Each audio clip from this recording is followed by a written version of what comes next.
Yeah, alas 5 pa lang, gising na ang alarm clock. Oh, oh, oh.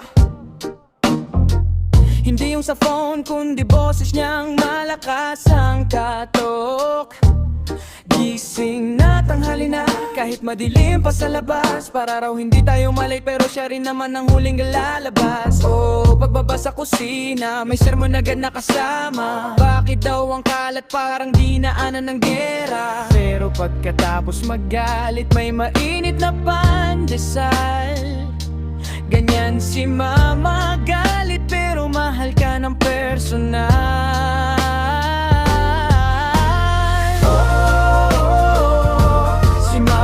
Ang Google ng ating tahanan, lahat ng nawawala, sa isang tingin lang niya matatagpuan.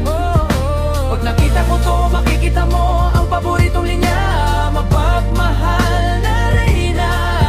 Kahit laging may dalang sandok o planggana, siyang original CCTV.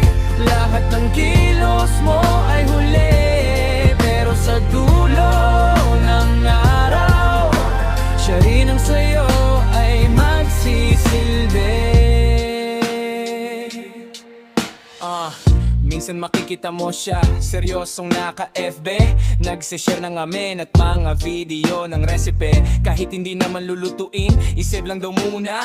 Tapos ang ulam nyo pala itlog na naman at litsugas na tira. Pero subukan mong magkasakit, siyang bida sa drama. At mainit na sabaw, gagaling ka na agad, diba? Kahit masakit na ang likod, sige pa rin sa labada. Basta raw ang anak niya, laging mukhang kagalang-galang at pogi maganda. Kahit madalas tayong mapagalitan, kahit ang tsinelas niya ay may homing device na nakalaan. Alam nating lahat sa bawat mura at bulyaw, pag-ibig niya ang tunay na sa atin ay tumatango. Si mama, ang Google ng ating tahanan, lahat ng nawawala, sa isang tingin lang niya matatagpuan.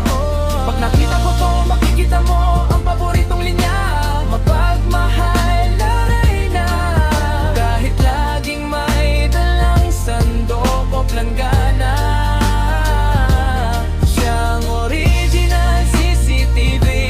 Lahat ng kilos mo ay huli, pero sa dulo ng araw, siya rin ang sayo ay magsisilbi. Kaya itis mo na si mama habang hindi pa siya galit. Humingi ka na ng baon bago pa magbago ang isip. Salamat ma sa pag-ibig mong walang kapantay. Ikaw ang pinaka-astig na nanay sa buong buhay.